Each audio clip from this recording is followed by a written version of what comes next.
This episode is brought to you by Ardan Labs Education. Sign up today to learn advanced concepts in Go, Docker, Kubernetes, Terraform, and more. Visit ardanlabs.com/education for more information.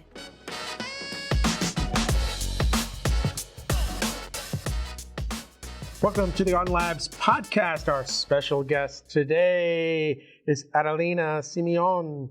Hello, Adelina. Thank you for joining us today. Hi, Bill. I'm really excited to be here, virtually, I suppose. Yeah, everything's still virtual, but maybe one day we'll get to meet at a. Are you going to any conferences this year? Yeah, I'm going to KubeCon Europe. Nice. I don't know if you're going in Valencia, and that's in a couple of weeks. So there's a lot of preparation, super busy, and I'm nervous because I'm going to be speaking for the first time at KubeCon. And I want everyone to be like really impressed with my articulation skills. I don't know, with my speaking skills. That's like you're doing like a 30-minute stage talk? Yeah. Nice. That's the first time you're going to be on stage like that? I've spoken at GopherCon before, but I feel like KubeCon is so much bigger. I feel like the bigger the crowd, the easier it is for me. That's a good way to think about it. Maybe I'll borrow that, Bill. It is, because everybody is going to be so far away, they can't really interfere. It's like, I like meetups better because they're more intimate. Mm-hmm. You know, talking to 10 people, you literally have to make eye contact with everyone, right? There's no, which again, I like the classroom stuff anyway. But when you're on stage and there's 500 or 1,000 people in front of you, you could just stare into the abyss. It doesn't, I don't know. For me, they disappear. So I think you're going to be great. You're going to enjoy it. Now, I'm going to give you one trick before we start our podcast here. I'm going to give you one trick. Tell me. You're most nervous when you first get on stage. So what you want to do, what I always do, is I always get on stage at least 2 or 3 minutes before I'm supposed to start. Whatever that is. And I walk the stage a little bit before I start. And then all my nerves kind of go away because I've already been up there for 2 or 3 minutes. All right? So you want to try to get up there and get all that out of your system, and then you're going to be perfect. Oh, I hope so. Yeah, I rehearse a lot. No, that's good. That's good. Hopefully. But I agree with you. I'm also most nervous when I first get on. People think even very polished speakers that you see are not nervous. Everybody wants to throw up backstage before they get on. That's just, it's normal. It's getting through that first couple of minutes. And then I think you just kind of calm down because it's safe. But that's my little trick. I get up there early. I'm going to do that. All right. So give everybody, take 2 minutes to tell everybody what you're doing today. My name is Adelina. I live in London, and I'm a technology evangelist at Form3. And Form3, I run a B2B payments platform. And they do a lot high volume payment processing. Yeah, what are you doing over there? Yeah, so the technology evangelist function for us is all about sharing our technology and doing talks and writing other material. There will be, as we continue to scale it, I've only started at Form3 last year, and as we continue to scale it, we'll also be taking on more of the open source functionality, sharing stuff with open source. But for now, all of my efforts go into writing blogs, sharing our engineering culture, and going to talks.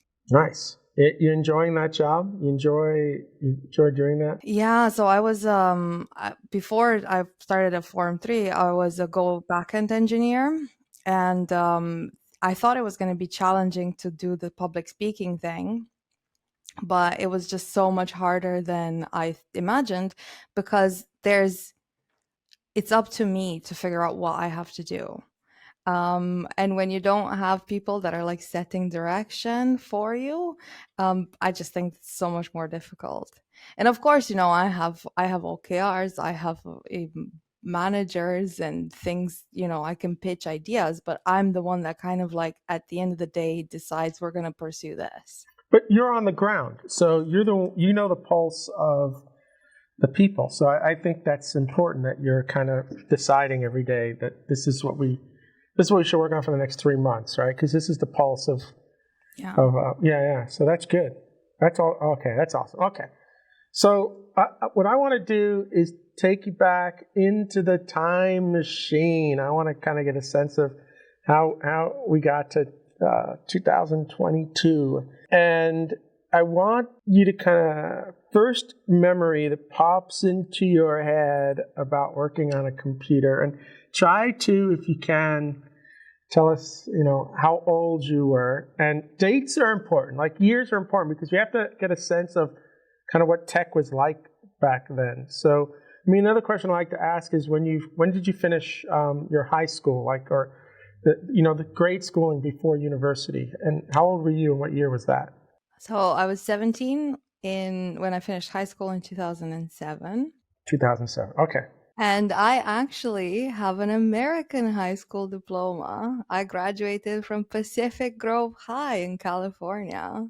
Oh, interesting. Okay, we're gonna get there, but now I want you to think back to that very first memory of you working on a computer and making it do something.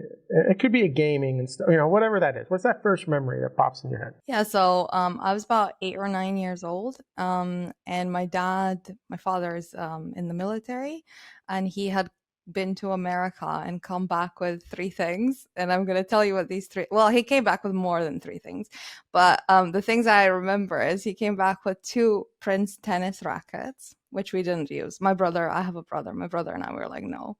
Then he came back with a computer with like a desktop and a monitor, and he came back with Skittles, and like the last 2 changed my life. This in particular. Yeah, so I should mention that I'm Romanian. So in the 90s, I grew up in the 90s in Romania, which was a particularly challenging period in the Eastern Bloc because inflation and economic issues.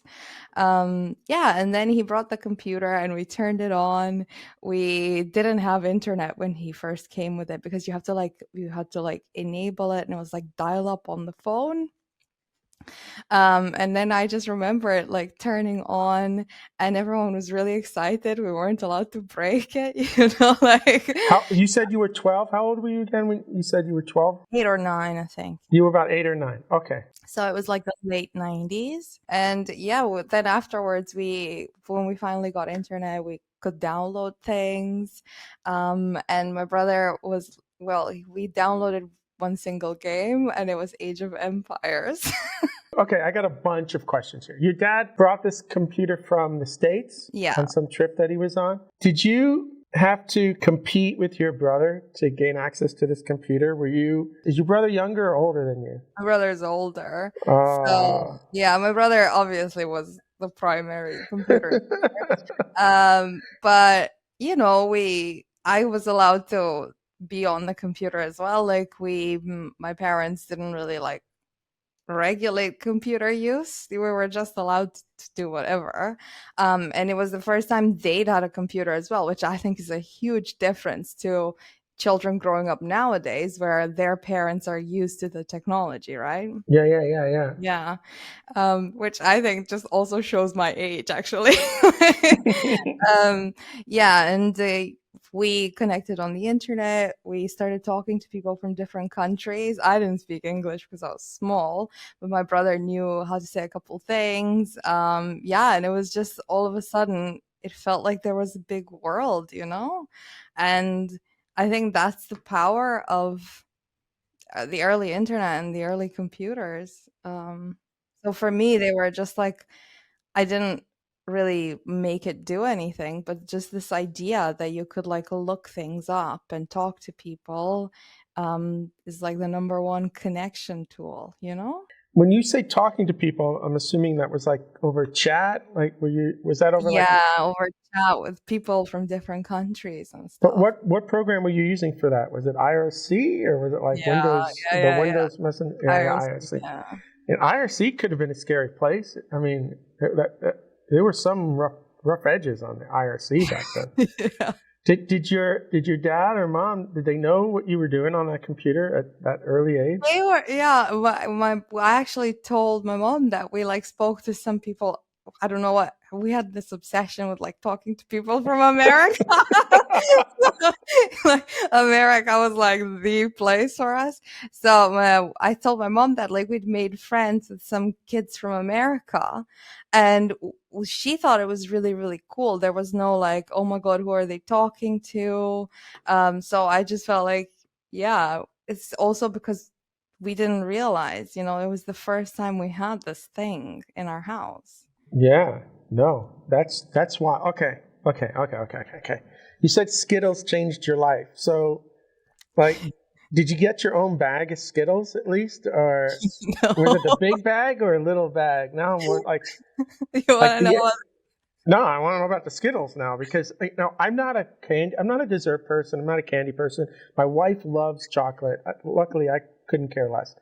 But Skittles and Starbursts are like, if they're around, I'm going to throw a few in my mouth. Like there's no way around it, right? Yeah. No, I want to know about the Starbursts there. I mean, not the Starbursts, the Skittles. Skittles, yeah. They came in a big bag. And my dad was like, oh, like people are eating these. And at first I like fruit-based things. So I like fruit-based cakes and stuff like that. And then I ate one and I just remember thinking like, this is so synthetic, but oh my God.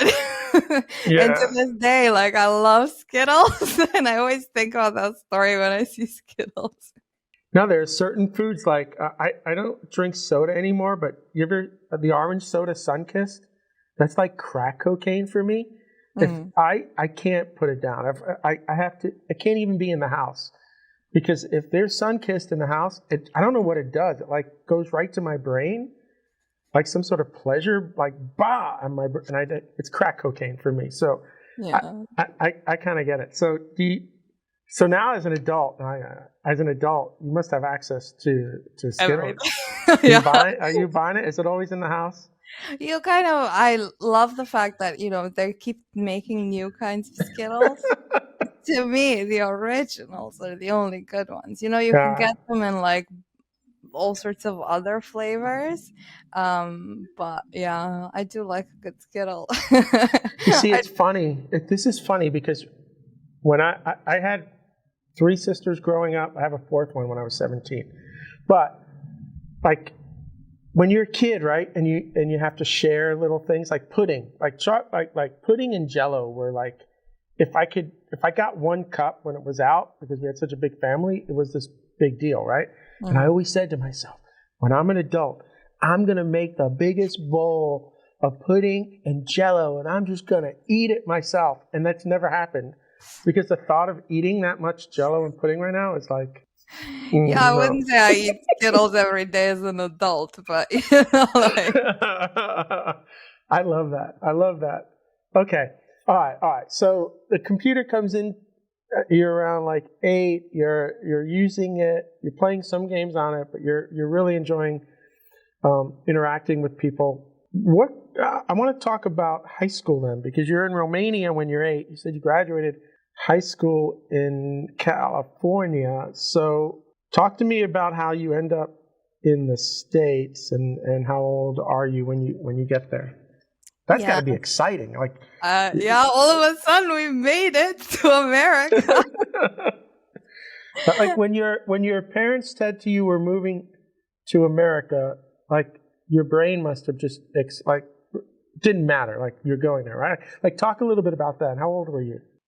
Yeah, so I mentioned before my father's in the military, so we moved because of that. Well, when I was 12, we first moved to Denmark, to Copenhagen, with my dad's work, and then I lived there 5 years. No, 4 years, sorry. And then after that we came back to Romania and we moved to America to California when I was between 16 and 17. Wow. So that's really like, at least from the States side, that's like your last 2 years of high school. So you must have had friends. I know going to America was exciting, but you're like in the middle of your teenage years here. So yeah, I mean, that had to be hard too, right? It was tough. I mean, I did struggle a little bit, but California is so picture perfect that I can't explain. Like, so we lived Pacific Grove is close to Monterey. It's in the Monterey Bay, and that's just such a beautiful area. I don't have words for it. Um, and it was just the weather was amazing, and you can't be mad at California, right? So are you a junior then? Do you start high school there in 11th grade? Is that? Yeah. So when I came to America, we have in Europe we do school kind of different Yeah, in yeah. the sense that from what I understood when I went to high school, I'm not an expert. Um, American students, they choose subjects and they have this like handful of subjects every year. And at the end of that, they'll have studied everything. So, for example, they'll have like a year of physics, a year of chemistry, or however long. We don't do that in Europe. We kind of like study everything. So when I actually arrived to America, to California, I keep calling it America. I know I shouldn't. It should be the United States. No, it's all good. No, no, no. When I arrived there, they actually said that you have a lot of credits and we're gonna bump you up to a senior, so you're gonna graduate a year early. And I knew that because we're not very wealthy, I wasn't going to be able to study in America, in the US. Um, so I took some advanced placement. You can get like AP, you can take SATs and you can take AP courses and then transfer your diploma and go back to Europe. So when I graduated, I only actually lived in California for a little bit over a year. And then I graduated and I went back to Denmark where I went to university. You went in as a senior to high school, and they accepted everything you'd done, and you got a high school diploma after just that 1 year. Yeah, so I had started. I was supposed to be, if we were gonna do, I was supposed to be Age-wise, you would have been in 11th grade. 11th, yeah. So I Yes. was supposed to be 11th and finish 11th and finish 12th. So I arrived at the beginning of the 11th and they put me senior, so I skipped a year. Now, what else did you do for that year in high school? Were you involved in anything, sports, music? Like what was that year in the U.S. and that year of high school like? It was really cool. One of the things that was really struck me was the fact that I wanted to take these AP courses, and like you have to prep a lot, and I have to take these exams and stuff. And these things weren't available at the small school that I was at, but there's like a whole system built around helping you get these things. So for example, like we could go to a different school and take the exam there, and then they facilitated so much. So to me that was pretty cool as well. And I've always been quite good at mathematics and the sciences, so that's kind of like what I focused on, and I had to study a lot to like sit the exams within a year. So unfortunately when I was in California there was a lot of work. Wow. So you were really just focused on your studies, and you didn't have time to... Yeah, and I remember running around the coastline. I do like to run a little bit, and just, making friends with people at school. It was just really cool to live in a place that's not cold ever. But that's also like your senior year in high school. It's like when you're having the big school parties and all that, right? And the kids, I'm curious, right? Because you grew up in Europe. Did the kids seem a little less mature in the U.S. at that age than what you see in Europe? I don't want to generalize, of course. Yeah, you can generalize. But, they were very much the people that, at least where I was, they'd like grown up there, and they lived very sheltered lives in a way.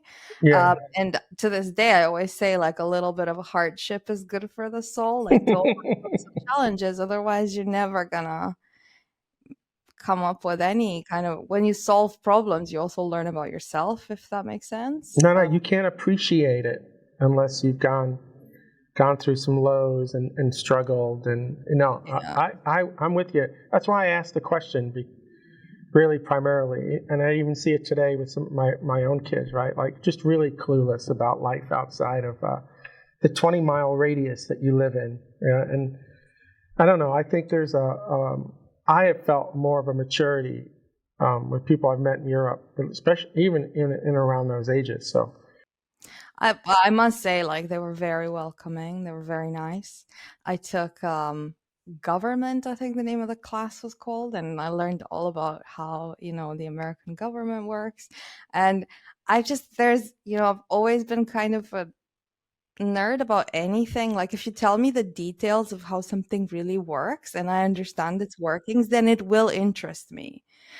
Even though, I'm never going to vote in America. I'm never going to really understand how it works, right?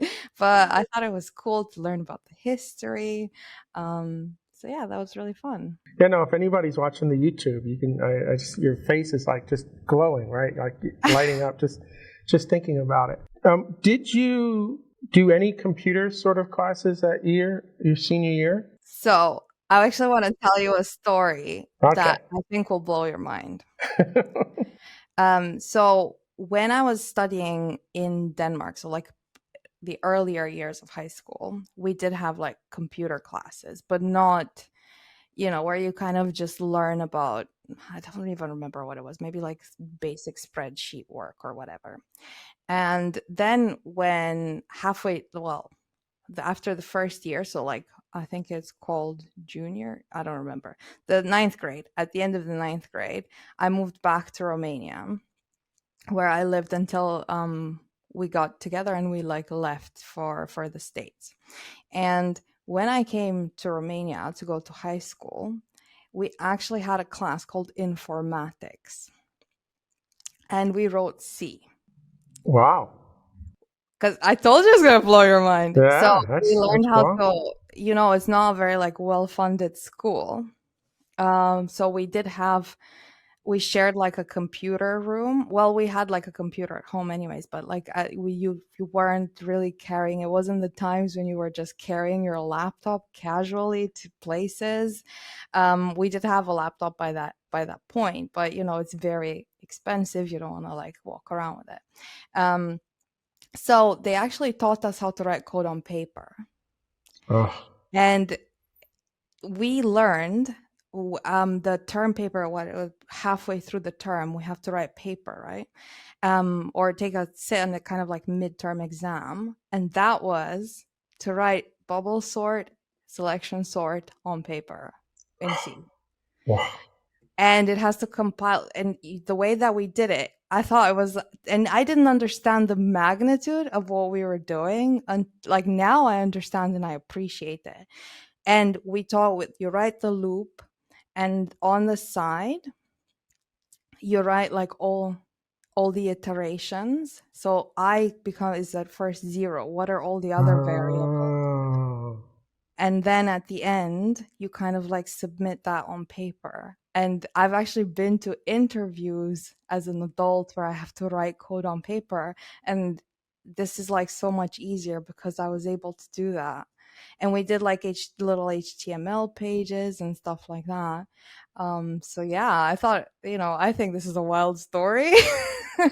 My first year in university, and I ended up leaving the school, it was some of the same stuff. I was in an assembly language class, and they had us doing it on paper. PDP 11. I mean, obviously, we didn't have these machines. But I hated it. Like, my brain just, I had already spent years programming before I went to university. So putting me on paper drove me crazy. I didn't enjoy it at all. I mean, it's not that easy. So that's wild. Yeah, and after that, when we started working more with loops, so it wasn't objective. It wasn't like object-oriented programming, because that's difficult, right? It was just like state and loops and stuff. And then we did pixel work, right? So moving pixels on the screen according to loops. So we had like, I actually made this whole like bicycle that was moving across the screen. You can imagine the amount, and I didn't know how to debug anything.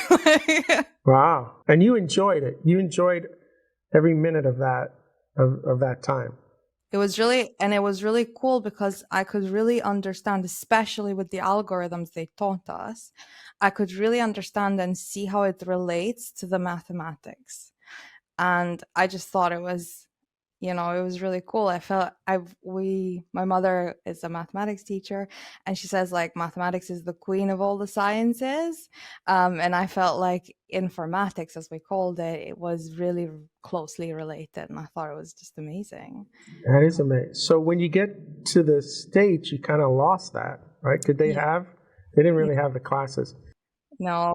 All right, so you're graduating high school and you're moving again back to, you said, Denmark. And at that point, you're ready for university. So what choices are you making there? I mean, you could have stayed in the States, I guess, right? Like you decided to move. What were your options at that point? What were you thinking? So in 2007, Romania entered the European Union, which was great for me.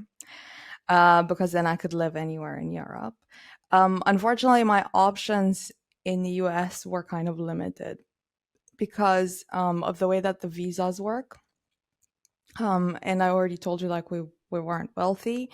So even if I were to get a partial scholarship, or full scholarship, if I'm really wild, then I still wasn't allowed to work, which is, I need to live. And you, as part of the visa, what you can do when you get this like student visa in the States, you can work on campus, but they explained to me that that's not very, it's not lucrative jobs that'll help you like pay the bills. And I didn't want to make my parents take on debt, which is a lot of debt, in dollars for me to go to university. And Denmark, the reason, we had lived in Denmark. I spoke Danish by then. Denmark allows people from the European Union to study for free. Nice. So, for me, there are other countries in Europe where the tuition is minimal. We're talking like 5,000 euro, which is, not the fortunes that you see even here in the UK or in the States.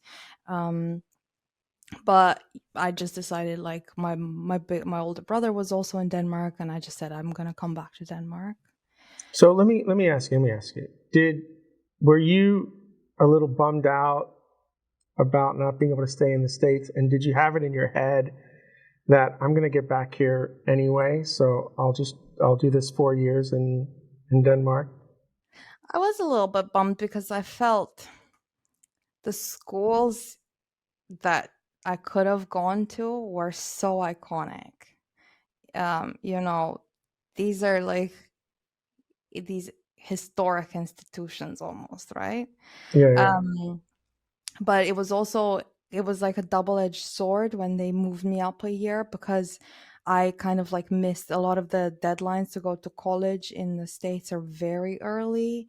And my options were just so limited, and the system is so different. We were kind of just like floating around lost. I didn't really understand what's happening. So it was easier for me to return to Europe. So what university did you go to? What was your plan entering university that you were going to study? So Denmark obviously is a country that's a non-English speaking country. Like their main language is Danish. And as an undergrad, there are more courses now, but like back then, there were only a handful of universities with English language degrees. And basically, I narrowed it down together with my family, that I was going to apply to 2 schools, and that was University College of Engineering, where I was going to study information technology engineering, which is what I wanted to do. But you can't just put all your eggs in one basket. And we sent an application also to go to business school, and to do like, it was more of an international kind of business degree, where I wanted to do more of the mathy stuff. It wasn't going to be marketing or anything like that. So then the funny story happened, because I think if I would have my life is always like funny stories, right? I think if I would have gotten into business school, I think I would have gone to business school, because it just had this reputation back then that, if you go to business school, you're kind of sorted. And it was kind of a cooler image, to go to Okay. business, right? I mean, you can't argue with me, right? Uh, No, well, this idea that you were going into business school to become an entrepreneur and take over the world kind of stuff, right? Like the cool. yeah, But kind of this yeah, kind of I get stuff. it. I get it. So when everybody graduated, and the way it works is you send your application, and then your school is supposed to send your diploma once you graduate. And there was a problem with the post. So they put incorrect postage at the high school because they usually just send diplomas inside the United States. Right. And they didn't make it. The diplomas didn't make it. And I only found out because I got a letter of rejection from business school saying that it looks like you haven't graduated because we didn't receive your diploma. And then I was Oh. like crying, because I thought, here comes the rejection from engineering as well, right? So I actually got on the phone with the engineering university. It's called Copenhagen University College of Engineering. So I spoke to them, and the secretary said, "Oh, we haven't received anything, but listen, if you sort it out, we'll definitely still consider you." While business school was like, "Bye," because they had lots more people applying. So I assume they just gave Oh. away my spot, right? So finally, we sorted out. We went and we sorted out the diploma. It arrived, and then I got in. So Wow. I know, right? It's Wow. crazy. Well, right? The saying "things happen for a reason" is very much true, right? Things happen for a reason. But you weren't totally bummed. I mean, if anything, this was going to be much more in line with what you were really passionate about, math Yeah, and. it was really cool. And I just remember I arrived and I thought this is gonna be amazing. I'm gonna do cool stuff, and it was so hard. Like Really? I remember the first 4 semesters were the most brutal because all of a sudden I felt like nothing was coming to me naturally. Nothing. Like code didn't come to me naturally. The computer never did what I wanted it to. And back then we learned, so it's called information technology engineering. Sorry, I'm looking to the side to see what it says. Information technology engineering. So there was a little bit of also we talked about like circuit board designs and FPGAs. It wasn't just like IT or You did computer hardware and science. software We related. did some hardware as well, and that was in the first few semesters, and after that you get to specialize with what you wanted. So as I continued to specialize, I went more to like numerical analysis and computer science. I struggled with the hardware side too when I went to Yeah. university.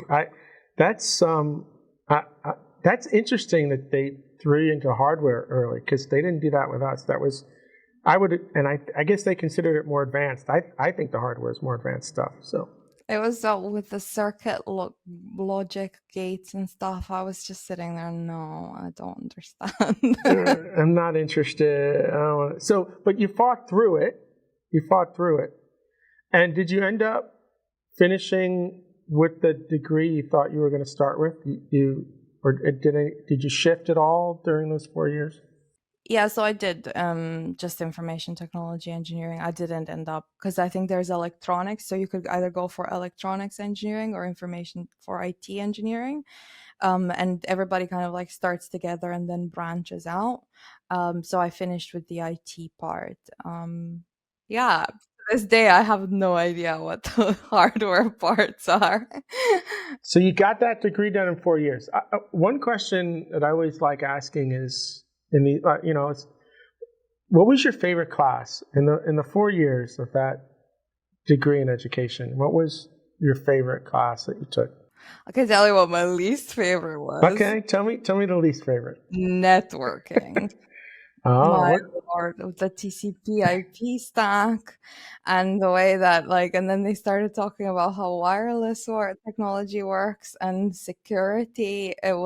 I thought it was, of course, it's not that it's my least favorite. It was my least favorite because I struggled the most.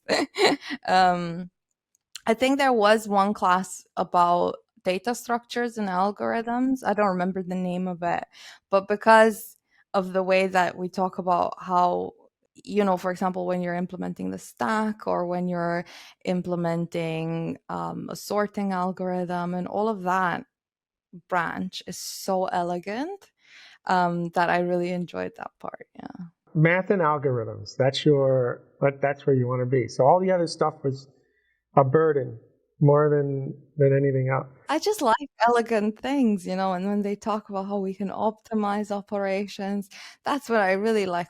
Wow, everybody's so clever, whoever came up with this. I never use the word clever. A lot of times I'm like, what drugs was this person on when they came up with this? Because it's just beyond my comprehension, right? Yeah, it's cool. So as you're getting close to graduating university now in Denmark, are you thinking more school, or are you thinking, because at this point now it is what, 11. 2011, right? You're 4 years there, so 2011. Are you thinking, I want to do more schooling, or do I want to get into the job market? One cool thing that I think is very special with the way that Danish universities do their degrees, and I warmly recommend the Danish universities, is actually we study 3.5 years. And why the half, you ask? Because you have to take, as part of your degree, a 6-month placement at a company where you work there, and they, as part of their team, and you're not like a junior engineer, you're a placement student. And the way that companies kind of like are incentivized to do this is with tax breaks. Everybody knows in the Nordics, taxes are sky high. You take on a couple engineers from university, you can kind of like cut some of that taxation down. And also, it's a much smaller community, so lots of the already working engineers will have gone to the same universities and know the professors and things like that. Do you get paid for that 6 months too, or is it just your tuition? It's at the latitude of the company. Some companies do give you something because you will be going full time, but it's not like engineering salary. It'll be like something maybe to pay your rent, something like Yeah. that. Yeah. So where did you end up getting? Do you have a say in that, or they just place you? You you have to apply, you have to interview, and I think that's super useful because by the time you graduate, you've been through it. And the first barrier to entry is much lower because you're kind of only competing with the people looking for placement in that particular semester. But then you get kind of also not only get to try your hand out at interviewing, but you also get some contacts in the industry. And lots of Danish engineering students actually end up fully employed after they graduate with the company that they did their placement at. So I think that is super cool. And I would love to see it more in other countries. Yeah, it definitely solves the experience issue, right? Yeah, yeah. You finish your degree with at least 6 months of, is it 6 months of experience, or no, more like 15? How many weeks of A semester, like it's a course. semester? Like, yeah, 3 months or so. So where did you end up working for that last?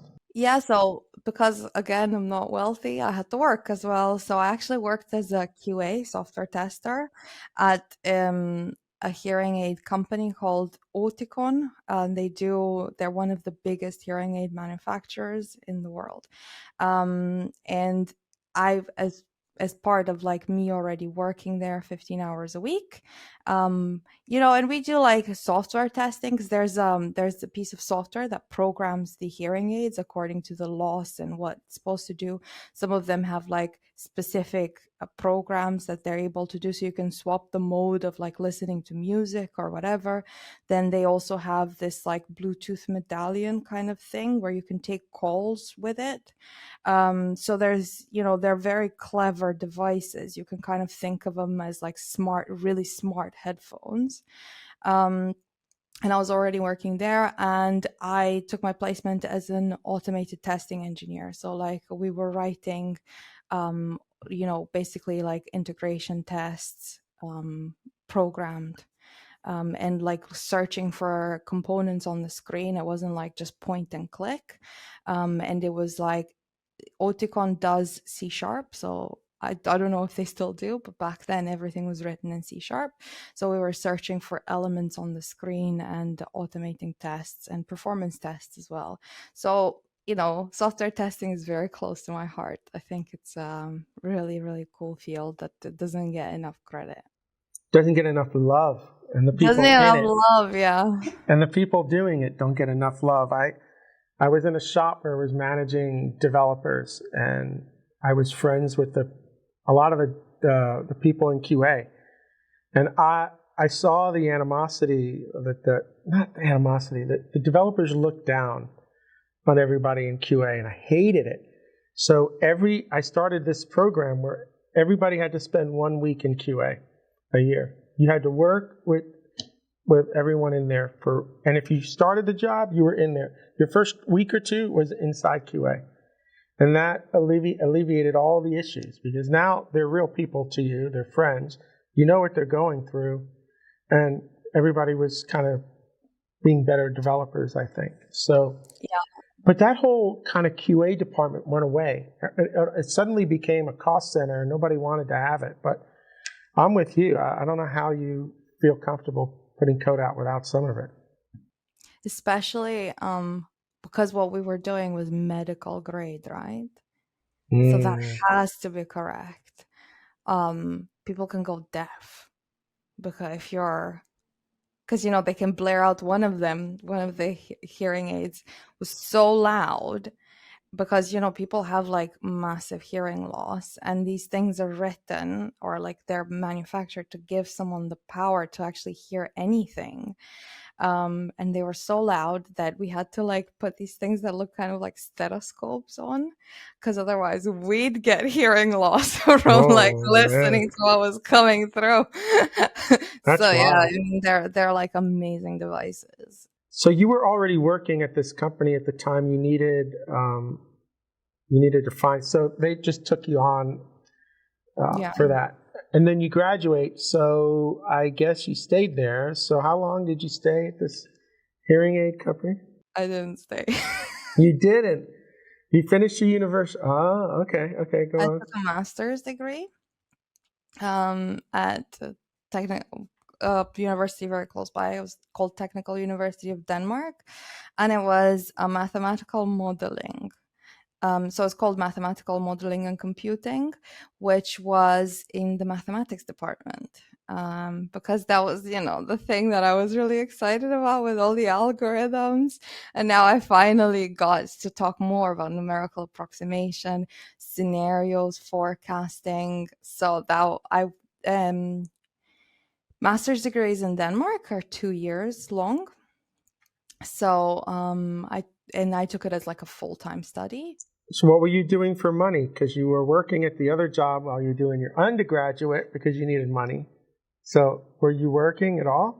Yeah, so because it would fit more with what I was studying, I actually started working in the risk department of a mortgage bank. So financial risk.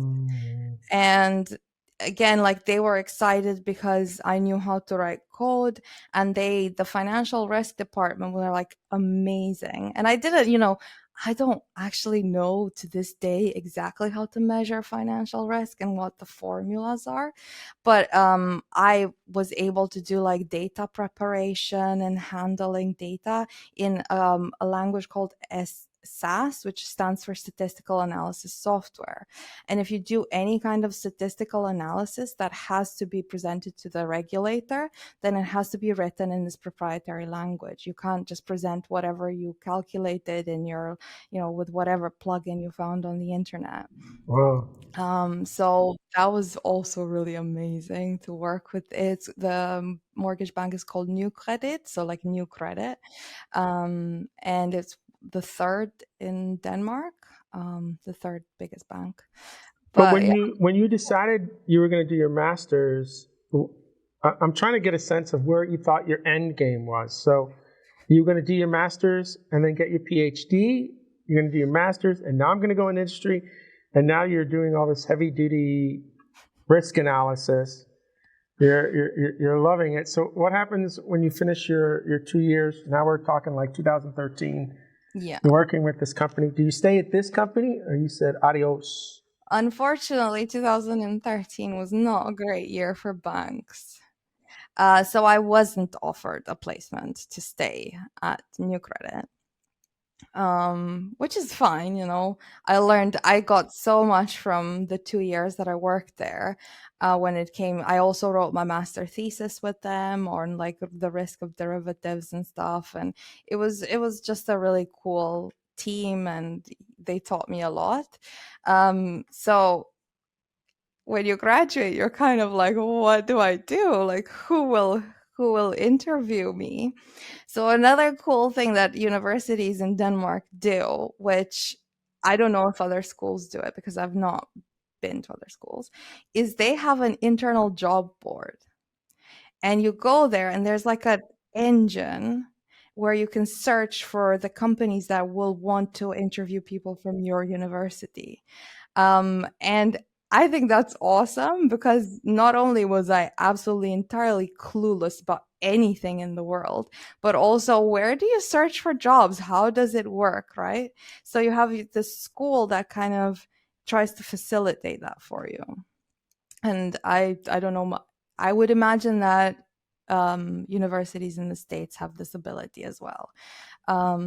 But yeah, so I looked on that little like job board, and I applied to go to work at Accenture. Oh, a big consulting firm. And the reason why I did that is because I didn't know what I wanted to do. So I had friends that were like, oh, I'm for sure the whole banking angle wasn't going to pan out unless I took a PhD. Because, they won't just take whoever to work in the quant department or in whatever. These people are working with huge amounts of money. Like most of them do have PhDs. And I didn't know what I wanted to do. And I think that I know it gets a bad reputation, but I actually think consulting is a great place to go and learn and try things out. I think consulting is really good early on because I call it chaos, right? It's chaos engineering or chaos, whatever it is you're doing. You're jumping in different clients. They all have different problems. And it's good to even know if that's the type of environment that you flourish in. I've met people who can't flourish in it. They need stability every day. They can't deal with walking in the next day. And so you look like you enjoyed the chaos of, how long were you there for?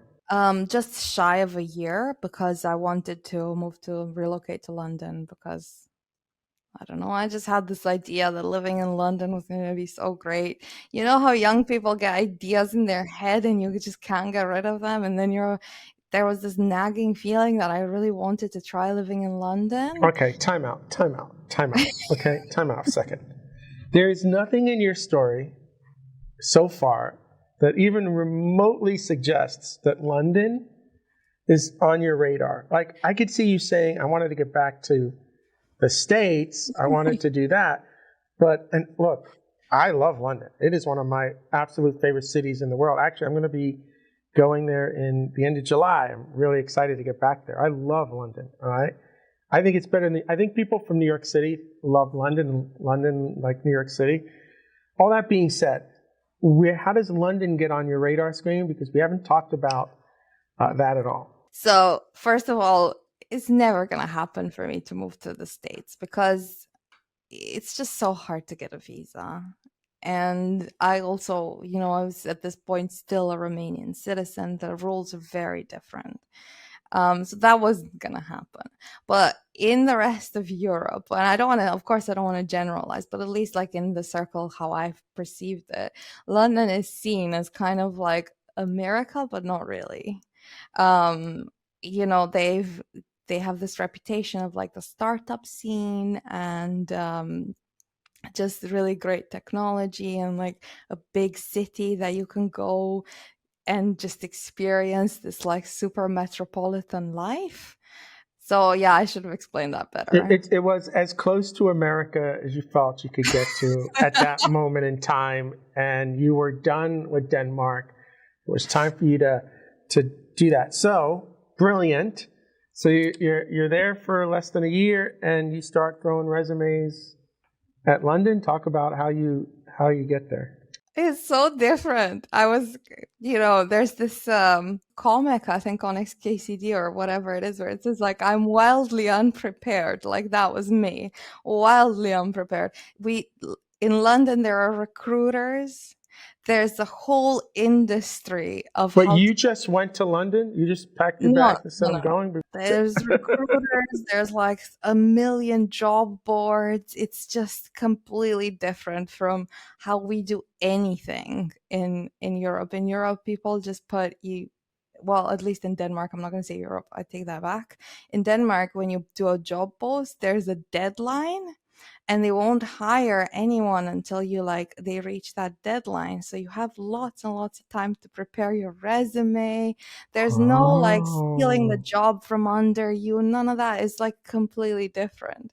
So I actually uploaded my resume to one of these job boards, and then recruiters got in touch with me, and they set me up with 3 interviews.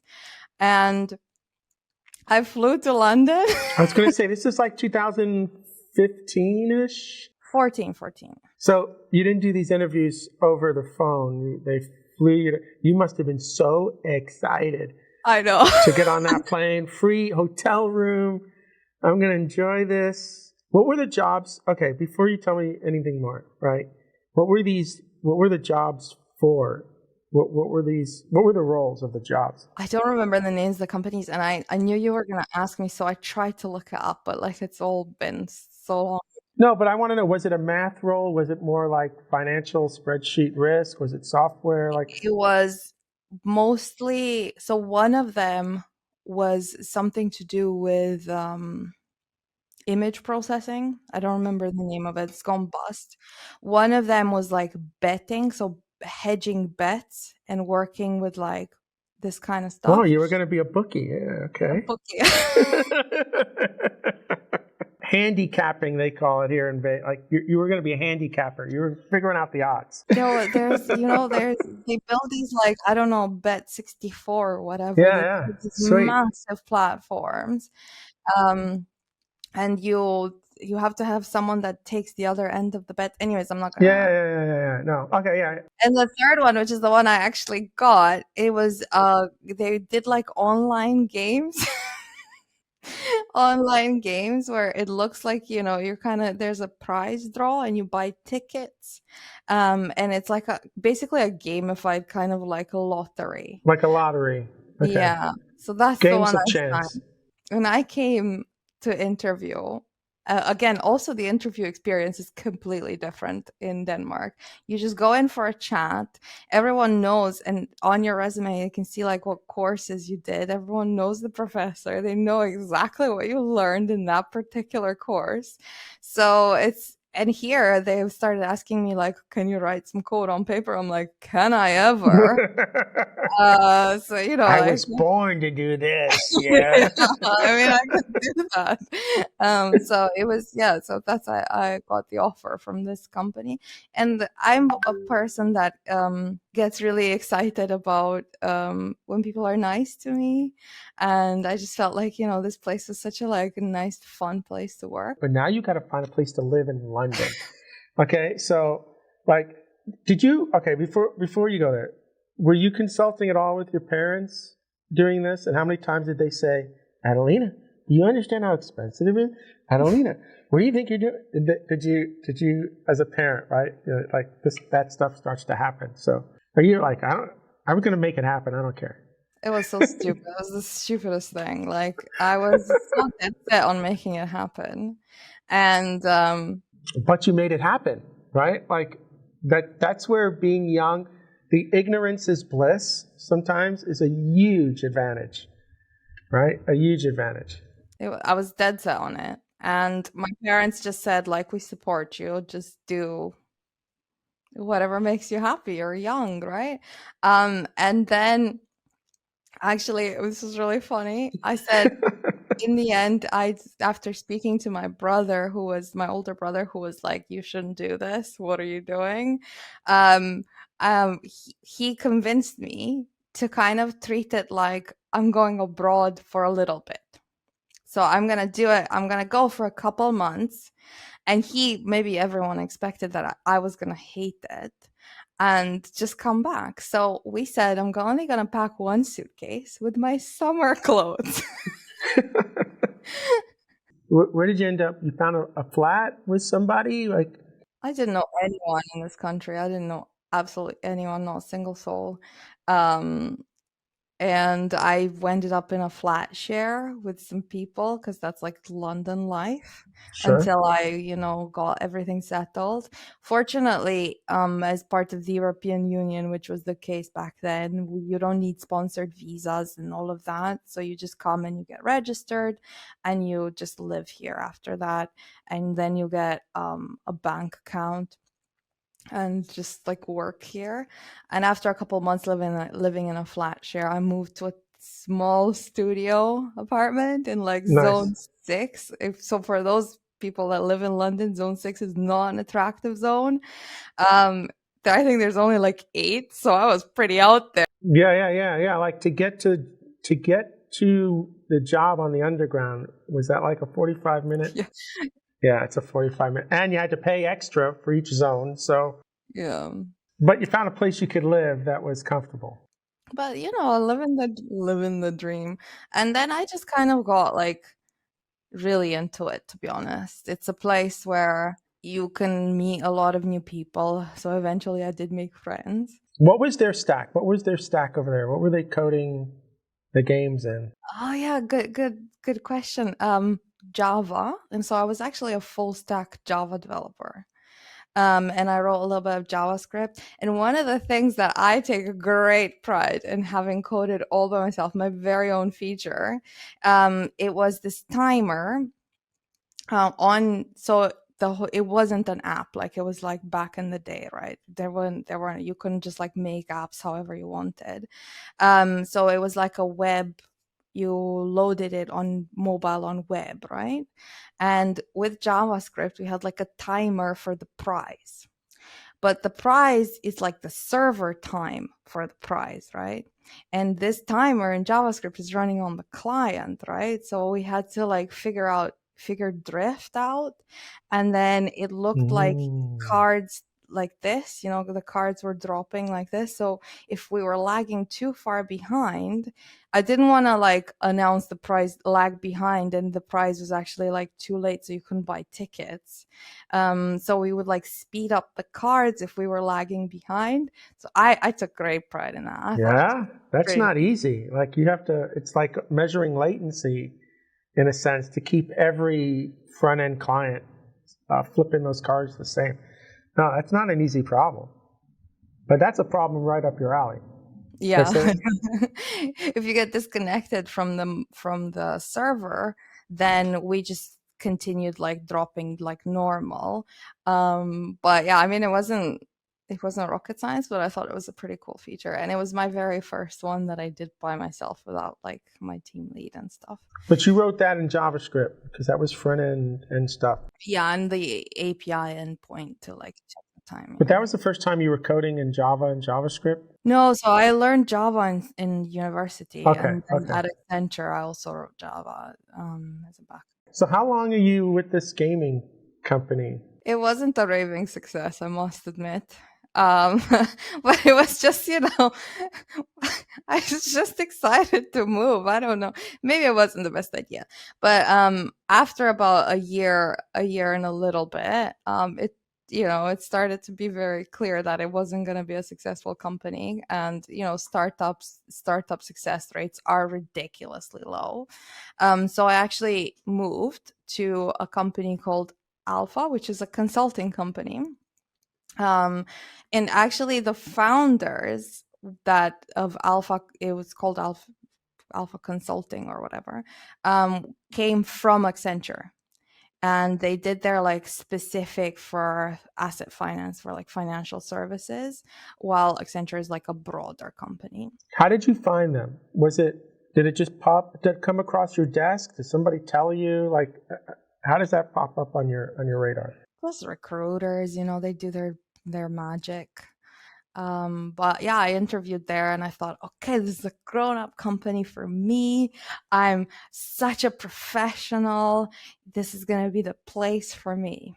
So I went, and it was a Java Enterprise. Let me ask you a question. I don't want numbers, but was there at least a raise involved in this jump? Yeah. Okay, so you're progressing both in career and money's getting better there. Yeah. So then tell me what you were doing over there. Yeah, it was really cool. Back-end engineer. Well, you could do front end as well, but like my thing was back end. I was never any good with the front end, even though I sometimes try, and I even still like now I sometimes do write a bit of React, and I'm like, whoa. Anyways, so I was a back-end engineer in Java, and it was the first time where I worked with like an extensive engineering team and, merging code and how to deploys work and releases and, proper test environments that the client do acceptance tests on.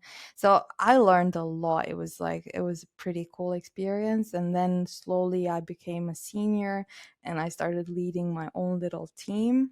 Well, how long were you there then? You were there for a while. You got there in like 16 and you were there? Yeah, I got there in 15 and I left at the end of 2018. 3 years. Like that's, you've only stayed in university that long up to this point. So you must have really enjoyed the work there.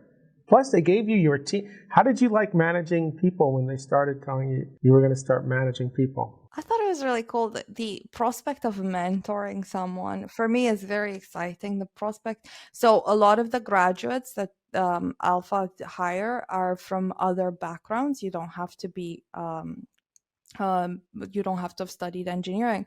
Because of the consulting aspect, they feel like they need a variety of skills, and people come in and write code, so we teach them to write Java internally, so there's like a whole induction, and then after that they can specialize in whatever they want. If more client facing, more migrations, more the build system, so all of this is done internally according to like what you want. But when you moved into management at this point, you're doing less coding, right? You're doing more mentoring, I guess, more code review. Yeah, more mentoring and more breaking down large features or like large pieces of work and making sure that we kind of like fit everything together. And there was, of course, like a part of like, what do you want to do with your career? Like this kind of like both technical and more aspirational mentoring, I think it's called. And to me, that's really exciting because the first time that I saw that the person I mentored started writing code in a similar way to how I write, that was very, very exciting for me. So what happens in 18? What happens after 3 years? Are you bored? Are you feeling maybe you're not as technical as you wanted to be? You want to get back into math? Like what's going on? I was a bit scared that my technical skills were not gonna stand the test of time or whatever. And also I felt like, everybody was doing the cloud was a big thing. Doing distributed systems was a big thing. Alpha didn't really have much because everything was like hosted on this enterprise platform, which was still basically a monolith. And I felt like by the time that they actually revolutionize or like redo a whole bunch of these of this monolith into services, there's going to be ages.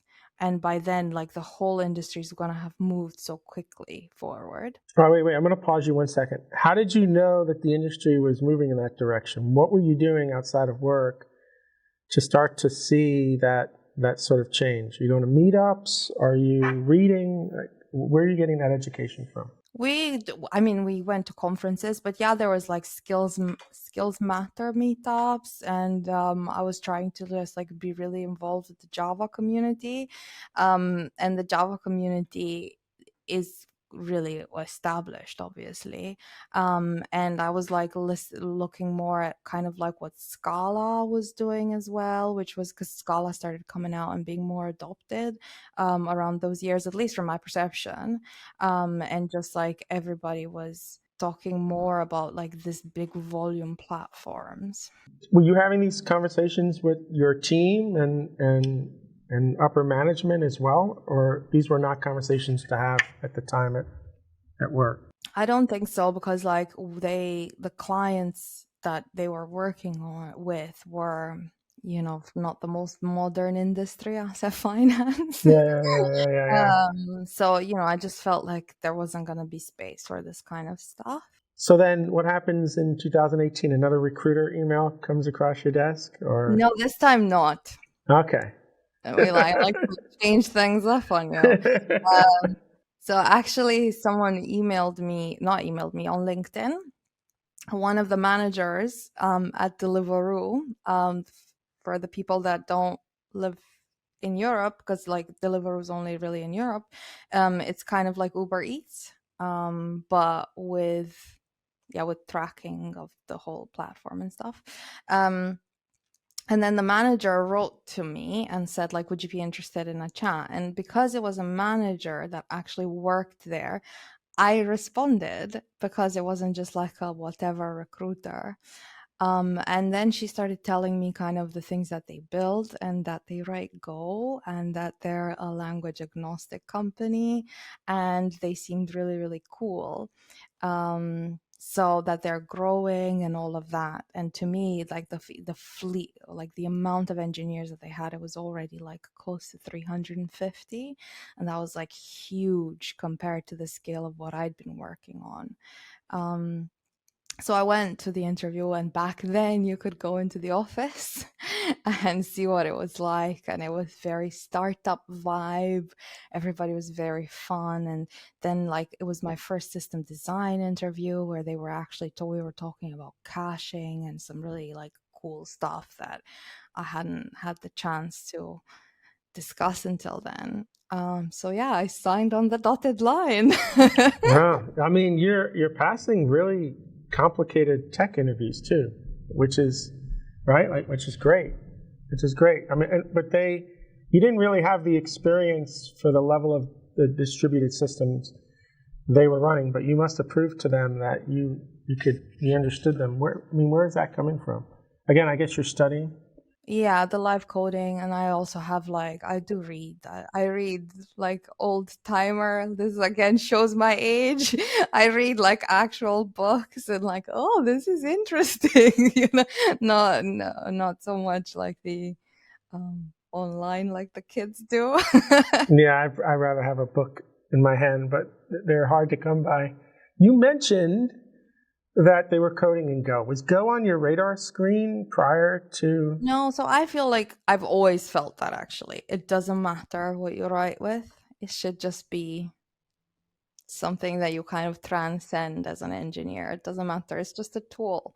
Don't get like attached to it. There are people that say I like this and I don't like that. That's not a valid argument to me, at least.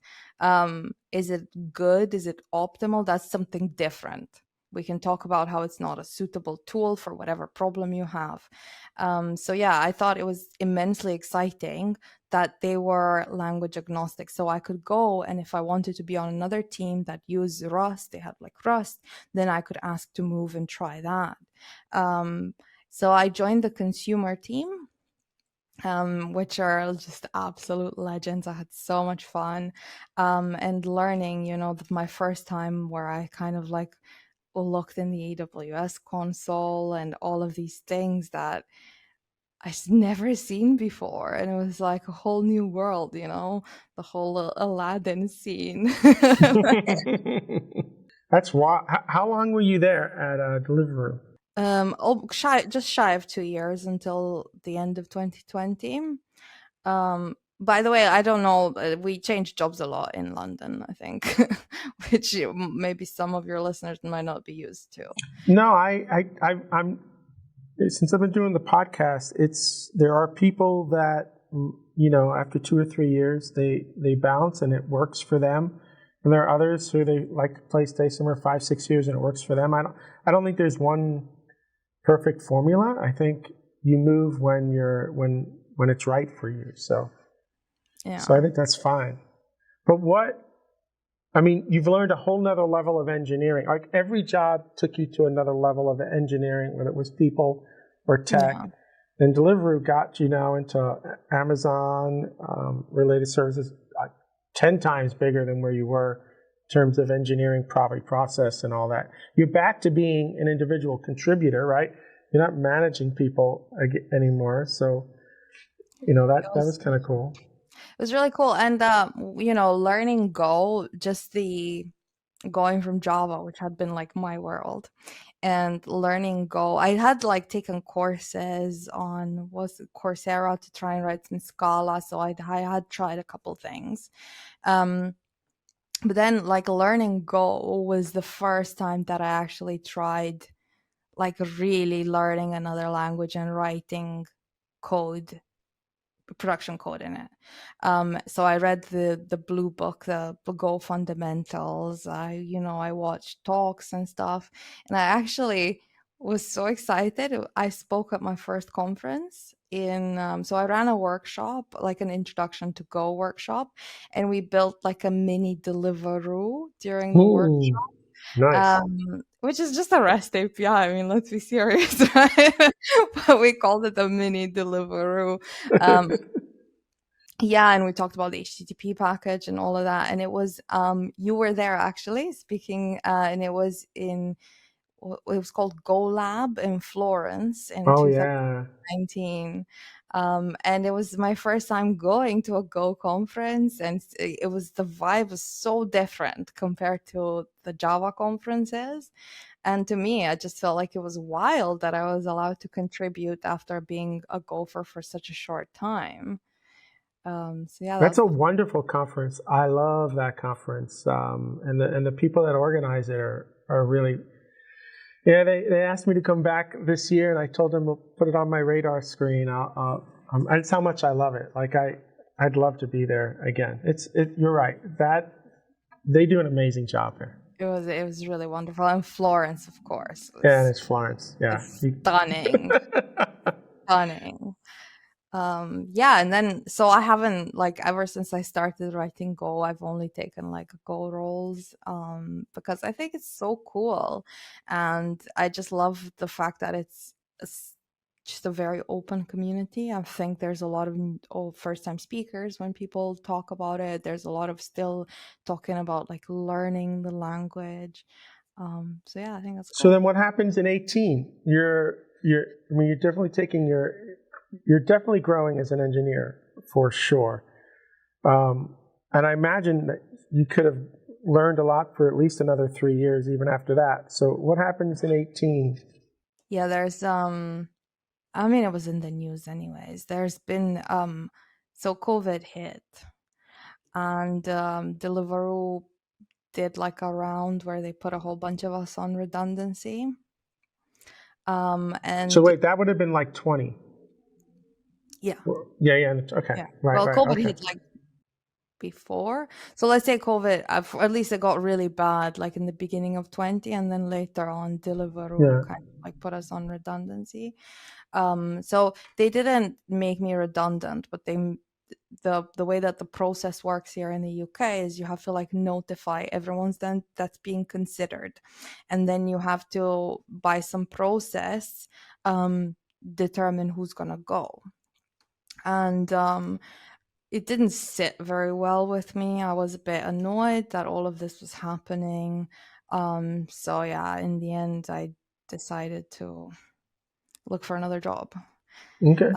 Yeah, and I joined a startup which is called Cytora, which is an insurtech startup. And the cool thing, which I thought was like the coolest thing, and they're gonna hear this and they're gonna be like, "What?" So first they were a Go house, but they're entirely serverless. Okay. Everything was functions in the cloud. Yeah, everything was lambdas and API gateway and stuff like that.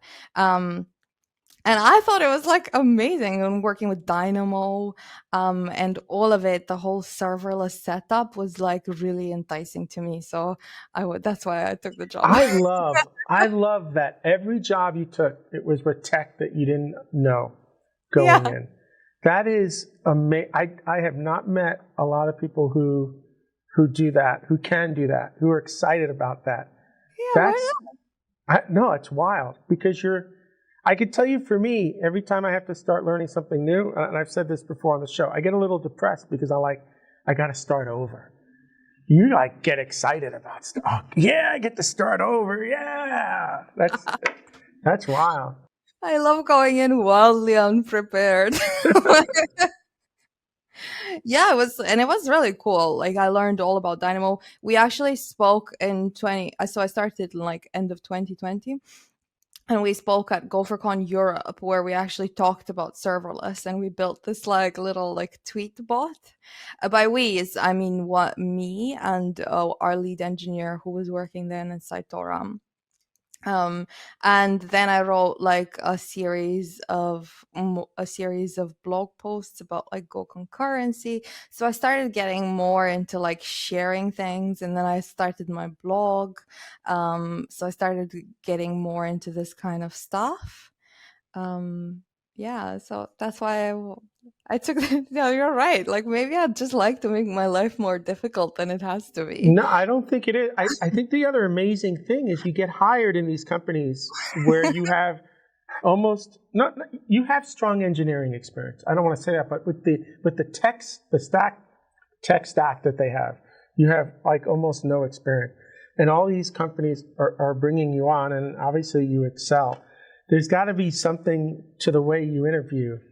There has to be. I almost want to interview you, just job interview, just to see what that is, because I find that fascinating. The thing that I always want to remind people is that you don't get hired for what you can do. You always get hired for your potential, right? So, and for your attitude, like that's a huge thing that you do get evaluated on. What's your attitude in the face of something you don't know? And how do you react? Like, do you make the most of it? Yeah, and just like, are you willing to challenge yourself? And I think that's why people say yes to me. I imagine that when you realize the mistake you made was something, you kind of more laugh it out instead of get upset, right? I can't imagine getting you upset just talking to you now for like, you know what I'm saying? Like, because I can get really frustrated when I can't get something to work, you know? And then when I figure it out, I'm good enough to laugh about it. And I think that's helped me. I try not to get too stressed out. So like, for example, when I'm on call, which is like to me the most pressure situation, it's a lot easier for me if someone's with me, even if like it could be anyone. It doesn't have to be like an engineer that works with me. And then the fact that that person is there and I start to like talk about what's happening and I explain, and that whole thought process like helps me to calm down, keep it cool, and actually react in a constructive way. So how long are you with this company? just a little bit under a year, because I wanted to try. As I started to write more blog posts and go to conferences, I was invited to speak at Women of Silicon Roundabout as well, which was like great. We did a system design workshop, which I thought was kind of cool. Anyways, so I thought I'm going to try and see if I can get a job in developer relations. And I interviewed at Forum 3. And it was the first time where I didn't do a tech interview. And by the way, it was very tough to like not know exactly what to expect. I'm a very like big into prep kind of person. And the interview process for the developer relations role, the technology evangelist role, was just chatting to the CTO, to marketing, and just discussing to see if the fit was there. So I was like, I can't let them get creative. That's another lesson. If you're talking to someone that has vastly more experience than you shouldn't let go of the reins of the conversation. Nice. Because otherwise they will go into the green field and you'll be lost. Yeah, so I did a little bit of prep, like put together some ideas, some boards for them to discuss, so we could kind of like think what I could do with developer relations for their company. And they liked, again, no experience into what I was trying to do, but they liked that I tried and I came up with something. Yeah, so that's the current role I'm in. So we have like 10 minutes left. So there's a couple more areas here that I want to explore. Talk to me about your training class on LinkedIn. Tell me how you got invited to do that and how that's going, and the work you're doing there, and kind of the future of that too. It is so cool. It's the hardest thing I've ever done.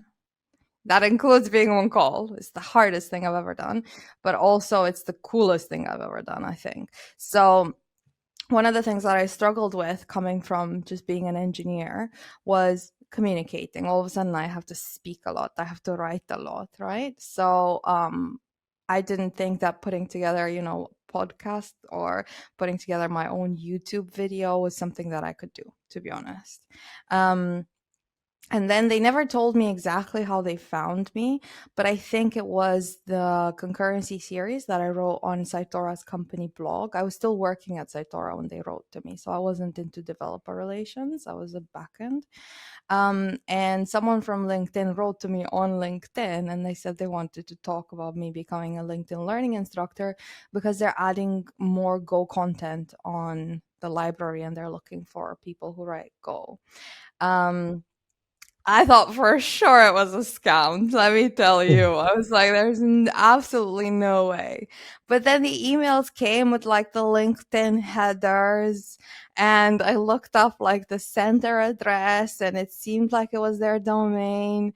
So, I was like, okay, I'll take the call. And then the content producers, they have like a content producer person. She came on and she was like talking to me and telling me how it was going to work, and I have to come up with an audition. You have to audition. So you do like their videos are between 5 and 10 minutes long, and the series of videos makes a course. And you have to do like a 5-minute video. That's your audition, as if you were like actually auditioning, just without like the fancy headset, the fancy everything. So I did like a little, I don't remember what it was. I wanted to do Go concurrency anyways. So I did like, I think it was like a Go routine with a mutex or something like that, something simple. And it was obviously awful. How many takes how long did it take you to do this 5-minute video? Did you do a lot of takes, or you just... It took me a whole weekend to put together. This like 5-minute job, right? That was supposed to be 5 minutes. I had like 3 nervous breakdowns. I wasn't allowed to like stop. Like you can't edit yourself. It has to be a raw take so they can see how you work, right? And to my great surprise, they said yes. I was like, oh my gosh. You're always surprised. I mean, your whole life, everybody has said yes.